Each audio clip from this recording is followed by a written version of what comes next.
प्रदेश में चल रहे सियासी उठापटक के बीच कांग्रेस लगातार बीजेपी पर हमलावर हो गई। कांग्रेस अजय माकन ने पीसी कर बीजेपी पर सवाल उठाए हैं। कांग्रेस नेता अजय माकन ने टेप कांड पर सवाल उठाते हुए कहा कि गजेंद्र सिंह शेखावत पद पर क्यों बने हुए हैं और विधायकों को वॉइस सैंपल देने से क्यों रोका जा रहा है। साथ ही माकन ने कहा कि अगर बीजेपी की भूमिका नहीं है तो विधायकों पर दबाव क्यों बनाया जा रहा है। टेपकांड पर सियासत रुकने का नाम नहीं ले रही है, पर मंत्री प्रताप सिंह खाचेवास ने फिर से बीजेपी पर पलटवार करते हुए ऑडियो क्लिप को बिल्कुल सही बताया है। मुख्य सचेतक महेश जोशी ने न्यूज 18 से बातचीत में कहा कि एसीबी और एसओजी बयान के लिए बुलाएगी तो जाऊंगा। खरीद फरोख्त मामले में एसआईटी ने जांच तेज कर दी है। विधायक भंवरलाल शर्मा से पूछताछ के लिए एसओजी विधानसभा अध्यक्ष को खत लिखेगी। राजस्थान फोन टैपिंग मामले में नया मोड़ सामने आया है। गृह मंत्रालय ने मुख्य सचिव से रिपोर्ट मांगी है। बीजेपी ने प्राइवेसी का हनन बताया था। सियासी संग्राम के बीच कांग्रेस विधायक राजेंद्र गुड़ा ने बड़ा खुलासा किया है। गुड़ा ने न्यूज 18 से बातचीत में बोले, 8 महीने पहले संजय जैन ने मुलाकात की थी, बीजेपी नेताओं से मिलवाने की बात कही थी। बीजेपी प्रदेश अध्यक्ष पूनिया ने बागियों के साथ किसी भी तरह की बातचीत से इनकार किया हुआ है और आरोप लगाया कि गहलोत सरकार अभी भी अपनी सरकार बचाने के लिए बहुमत जुटाने में लगी है। सदन में नेता प्रतिपक्ष गुलाब चंद कटारिया ने बीएसपी विधायकों को लेकर कांग्रेस पर निशाना साधा। कटारिया ने कहा कि बीएसपी का कांग्रेस में विलय गैर कानूनी है। वहीं उपनेता प्रतिपक्ष राजेंद्र राठौर ने जल्दबाजी में सत्र बुलाने को लेकर गहलोत सरकार पर तंज कसा। राजेंद्र राठौर ने कहा कि सारी कहानी के पीछे कांग्रेस का खुद का झगड़ा है। अलवर के पूर्व सांसद जितेंद्र सिंह ने सियासी खींचतान पर अपनी प्रतिक्रिया देते हुए कहा कि जो हो रहा है वो ठीक नहीं है। उन्होंने कहा कि गहलोत सरकार पूरी तरह स्टेबल है, सरकार के पास संख्या बल भी है और बहुमत भी। राजस्थान में चल रही सियासी उठापटक के बीच अब पूर्व मंत्री और रामगंज मंडी से विधायक मदन दिलावर ने विधानसभा अध्यक्ष सीपी जोशी को पत्र लिखकर विधायक ने स्पीकर से पूर्व में की गई अपनी अपील के जल्द निस्तारण की मांग की। राजस्थान में चल रहे सियासी घटनाक्रम के बीच राष्ट्रीय लोकदल की बैठक आयोजित हुई। जिला अध्यक्ष संतोष फौजदार की अध्यक्षता में आयोजित हुई बैठक में कहा गया है कि राष्ट्रीय लोकदल के विधायक कांग्रेस के साथ हैं। बाड़ेबंदी के दौरान होटल फेयरमाउंट में कांग्रेस के विधायक सुर के माध्यम से सियासत को साधने की कोशिश कर रहे हैं। विधायक एक साथ बैठकर हम होंगे कामयाब गुनगुना रहे हैं। राहुल गांधी ने एक बार फिर ट्वीट कर बीजेपी पर निशाना साधा। उन्होंने अपने ट्वीट में लिखा है कि भाजपा झूठ को संस्थागत तौर पर फैला रही है।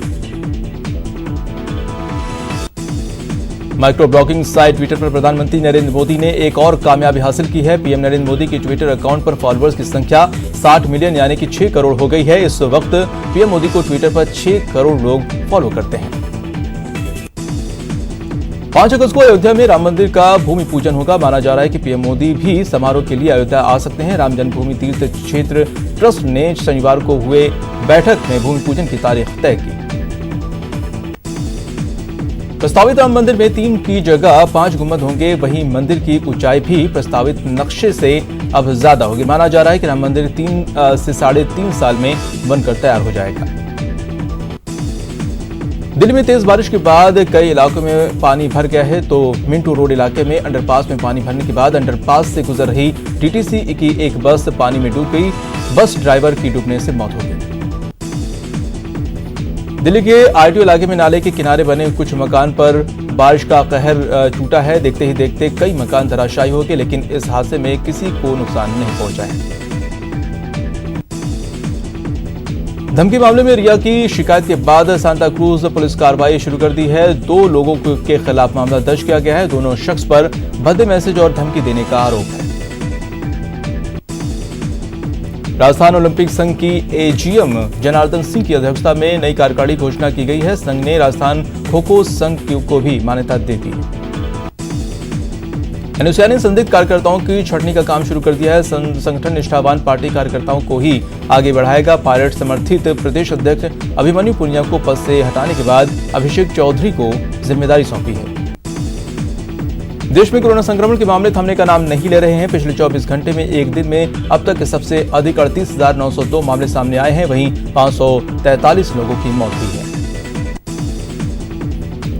वहीं देश में कोरोना वायरस संक्रमण के कुल मामले 10,77,618 पहुंच गए हैं। इनमें से 3.73 लाख लोगों का इलाज चल रहा है, जबकि 6.77 लाख लोग ठीक हो चुके हैं। कोरोना महामारी से अब तक 26,816 लोगों की मौत हो चुकी है। बड़ौदा में लगातार कोरोना का ग्राफ बढ़ता जा रहा है। प्रदेश में 28,500 के पार करीब मरीजों की संख्या बढ़ गई है, जबकि कोरोना से अब तक 556 लोगों की मौत हुई है। प्रदेश में कोरोना से ठीक होने वाले मरीजों की संख्या 21,000 से ऊपर हो गई है। प्रदेश में रिकवरी रेट 74% से अधिक बनी हुई है। राज्य में सैंपलिंग भी 12 लाख से ज्यादा हो गई है। कोटा में कोरोना का एक बार फिर विस्फोट हुआ है। आज की रिपोर्ट में एक साथ 29 मरीजों की जांच रिपोर्ट पॉजिटिव मिली है, जिसके बाद कोरोना पॉजिटिव का आंकड़ा 1015 तक पहुंच गया है, जबकि 29 मरीजों की मौत हो चुकी है। जोधपुर में एक्टिव मरीजों का आंकड़ा 4,589 पहुंच गया है, जिसमें ईरान से आए 61 लोग शामिल हैं, जबकि बीएसएफ के 54 जवान भी पॉजिटिव आ चुके हैं। धौलपुर में कोरोना के बढ़ते मामले को देखते हुए आगामी आदेश तक संडे कर्फ्यू लगाया गया है। यहां कोरोना मरीजों की संख्या 954 तक पहुंच गई है।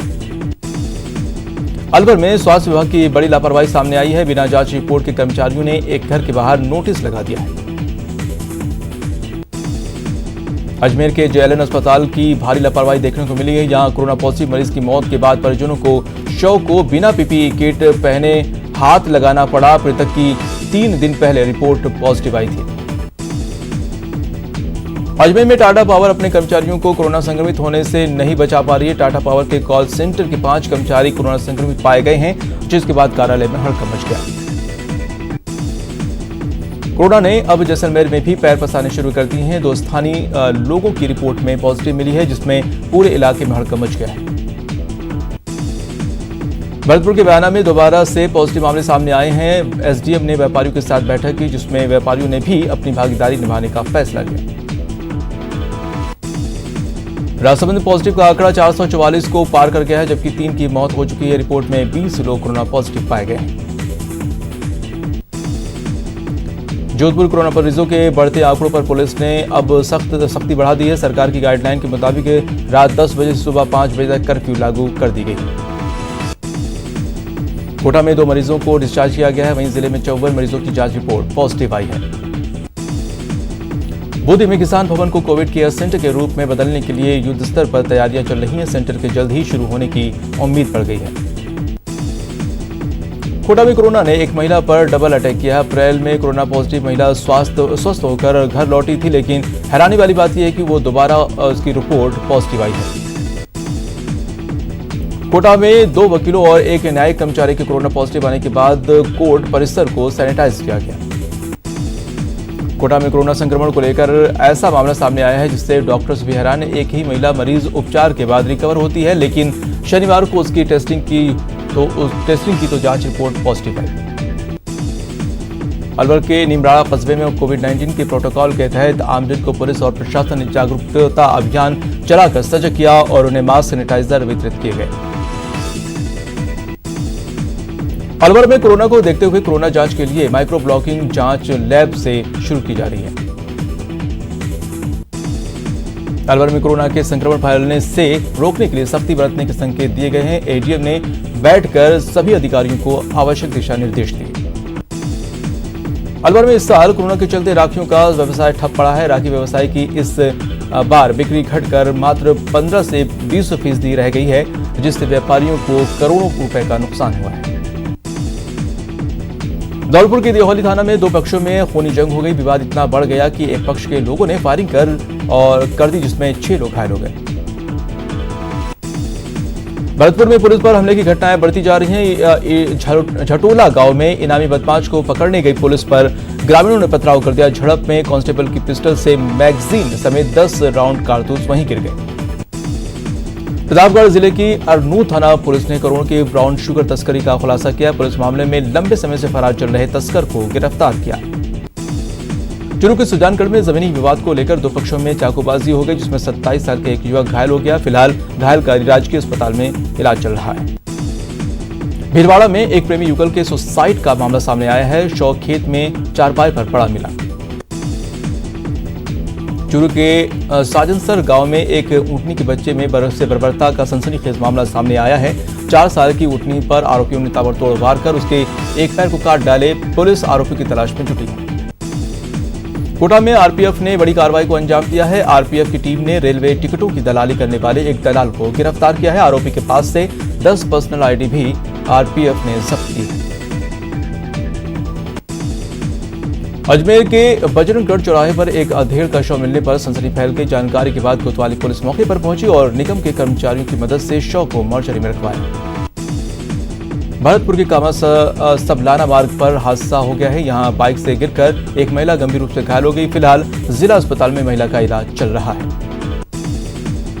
अलवर की निमराड़ा थाना पुलिस ने दूध के टैंकरों से दूध चोरी का खुलासा किया है। पुलिस ने मामले में संलिप्त 6 आरोपियों को गिरफ्तार किया है। पुलिस के मुताबिक आरोपी दूध चोरी करके उसमें पानी मिलाकर डेयरी में ले जाते थे। कोटा के सुके थाना क्षेत्र में धारदार हथियार से बदमाशों ने किराना व्यापारी पर हमला कर दिया। व्यापारी को हमले में हाथ और पैर पर गंभीर चोट आई है। बीकानेर में बिजली कंपनी की लापरवाही के कारण युवक की मौत हो गई है, जिसके कारण परिजनों ने दोषी अधिकारियों पर कानूनी कार्रवाई और मुआवजे की मांग की है। दौसा में नरेगा मजदूरों ने प्रदर्शन किया। मजदूरों ने सरपंच के पति पर अभद्रता का आरोप लगाया है और कोलवा थाने में शिकायत देकर कार्रवाई की मांग की है। अजमेर में कोविड-19 के तहत कॉलेज में प्रवेश लेने वाले छात्रों को काफी परेशानियां हो रही हैं, जिसके चलते अखिल भारतीय विद्यार्थी परिषद ने उनकी मदद करने के लिए हेल्पलाइन नंबर जारी किया है। 12 के 80 वर्षीय रिटायर्ड शिक्षक ने मानवता की मिसाल पेश की है। बुजुर्ग शिक्षक ने देहदान का संकल्प लिया है। संस्था की ओर से बुजुर्ग को देहदान का प्रमाण पत्र भी उपलब्ध कराया गया। श्रीगंगानगर में एंटी चाइना गुड्स समिति के कार्यकर्ताओं ने चीन के खिलाफ मोर्चा खोल दिया है। कार्यकर्ताओं ने विशाल साइकिल रैली का आयोजन कर चीन निर्मित उत्पादों के बहिष्कार करने का संदेश दिया। करौली जिला स्थापना के 23 साल पूरे हो गए हैं। इस अवसर पर जन जागरूकता साइकिल रैली निकाली गई। दौसा में दिल्ली मुंबई एक्सप्रेस वे के निर्माण को लेकर ग्रामीण ने प्रदर्शन किया। निर्माण कार्य के चलते रास्ते को बंद कर दिया गया, जिससे लोगों में रोष है। कोटा में आज फिर एक बार चंबल नदी को शहरवासियों ने संबल प्रदान किया। नयापुरा रात कालीन पुलिया के पास पर्यावरण प्रेमियों ने श्रमदान कर चंबल को प्रदूषण मुक्त बनाने का संकल्प लिया। दौसा में पंचायत राज विभाग की ओर से पौधारोपण कार्यक्रम का आयोजन किया गया। कार्यक्रम का नाम 5 साल का प्लांटेशन रखा गया है। नाहरगढ़ बायोलॉजिकल पार्क में गुड न्यूज आई है। पहली बार हिप्पो ने बेबी हिप्पो को जन्म दिया है। तीर्थ नगरी पुष्कर सहित आसपास के गांव में खतरनाक सांपों ने डेरा डाल रखा है। आज भी 8 फीट लंबे सांप का रेस्क्यू कर उसे सुरक्षित जंगल में छोड़ा गया। श्रीगंगानगर के सूरतगढ़ में बारिश का कहर देखने को मिला है। यहां 1 दर्जन से ज्यादा कच्चे मकान बरसात में गिर गए। बारा के अंता में अच्छी बारिश की कामना को लेकर कस्बे में घास भेरू की सवारी निकाली गई, जिसमें बड़ी संख्या में लोगों ने भाग लिया। फिलहाल रुकते हैं छोटे से ब्रेक के लिए।